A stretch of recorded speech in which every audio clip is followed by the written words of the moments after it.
Welcome to Cairo. That's the River Nile behind me. And I don't know about you, but one of the places I always wanted to see from when I was like 7 years old in history class was the River Nile. And now I'm here. I'm going to visit other regions in the country of the Nile, but very cool to get the first glimpse of this monster, the longest river in the world. Amazing. The traffic here, guys, is extreme. If you've been to Thailand, then you know what the traffic's like there. This is like Thailand on steroids. It's extreme, and I really hope you can hear me right now. So, I know yesterday that I didn't tell you that I was going to the pyramids.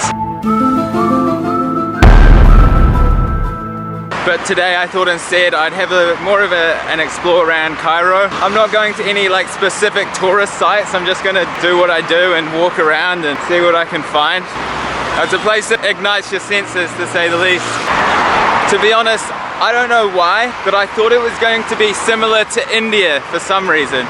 But it is nothing like India. The congestion is a lot less here, but the cars drive like 10 times the speed. It's a lot more developed than India. Like, don't take that in the wrong way if you're Indian or Egyptian, you know. This is just my first view from just walking around. You know, obviously there's good and bad parts of every country, right? I'm just going to keep on exploring and see what I can see. But I'm just going to give you one more glimpse of this traffic. And then maybe I'll chuck some time lapses up so you can get more of an idea. This is full on. Alright, check this out.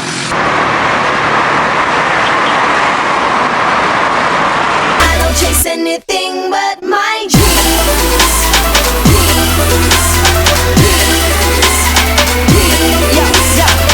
You got to live your life. You got to live your life.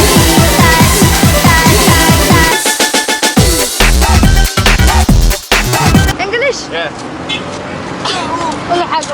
What's your name? Nick. Nick? Nick. Nick? Yeah, nice to meet you. My Yusuf. My Yusuf? Yusuf. Yusuf. Bye bye. Bye bye. Nice to meet you. Good to see you. Those kids are cool. Yusuf. Bye bye. See ya. Bye bye. A few moments later. Alright guys, I just fell off my skateboard pretty bad, eh? Just hit a rock and like...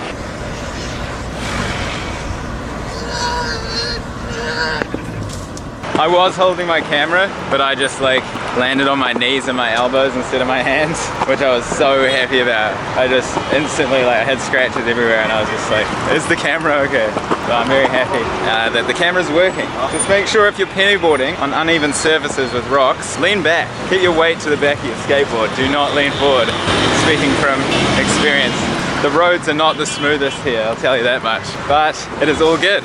Actually, when I was filming some of those time lapses, a policeman approached me and he said, "What are you doing? What are you filming? Can I see?" Luckily there was some camera guys up ahead filming for a news program. The policeman took me to the news crew. The news crew translated and basically just wanted to have a look through my footage and see what I was filming. And he saw that it was just like innocent skateboarding and time lapses. They were like, "Enjoy your time in Egypt, no problem." And I completely understand the police asking to check the footage because you know what the media has done and is doing to this country, you know. Like I said in the last vlog, there is danger, but you know, media always love to, you know, bring a whole country into a situation, and I think it's well within their rights to request to look at what someone's filming, you know, especially I've got like a microphone and a little tripod, so, you know, they could be thinking I'm like a spy for like, I don't know, some media, which I absolutely understand because I know the damage that the media has done and is doing to the country as far as tourism and, you know, whatever else. No problem showing them what I'm filming.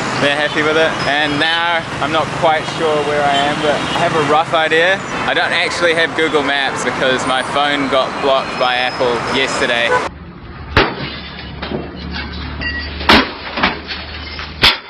Which was the complete wrong day for that to happen, but hopefully by tonight it's going to be running, so I'll just be like living without knowing where I'm going today. So I got a bit of damage on my arms and my hand and on the knee.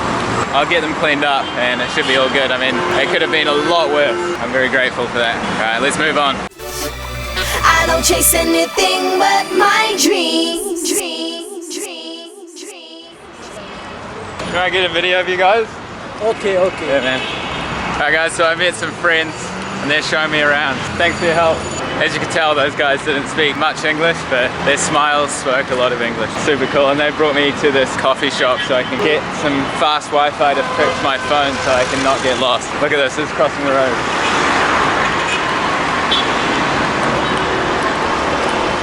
Too easy. Forever! Forever!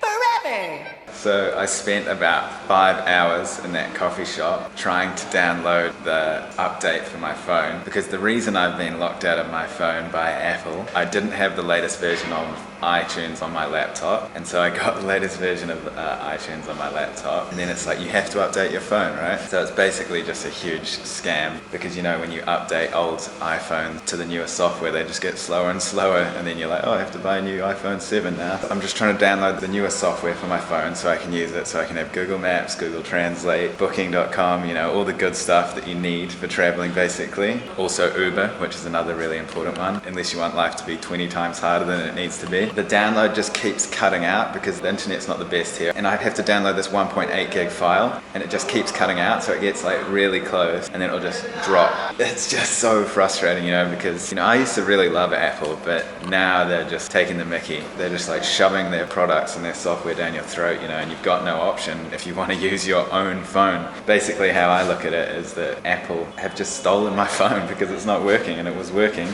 and they're like, no, you can't have it unless you download this file. I don't really think that they think about, you know, what's going on in other countries, you know, because not everyone has fast internet. You know, the situation I'm in a country in a state of emergency because of terrorist attacks. Like, what if there was an absolute emergency and my phone is like, nah, you need the latest version of iOS to save your life, sorry.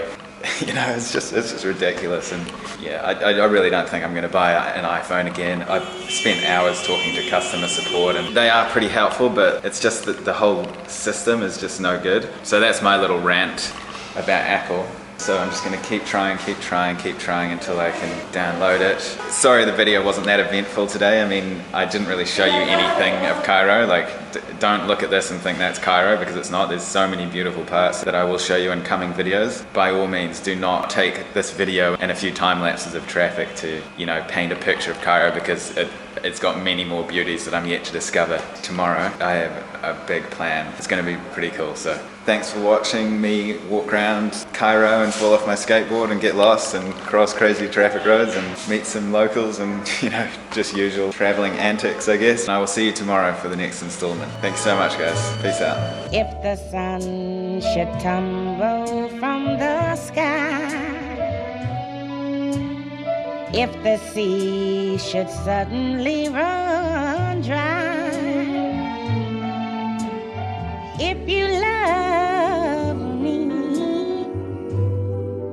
really love me, let it happen.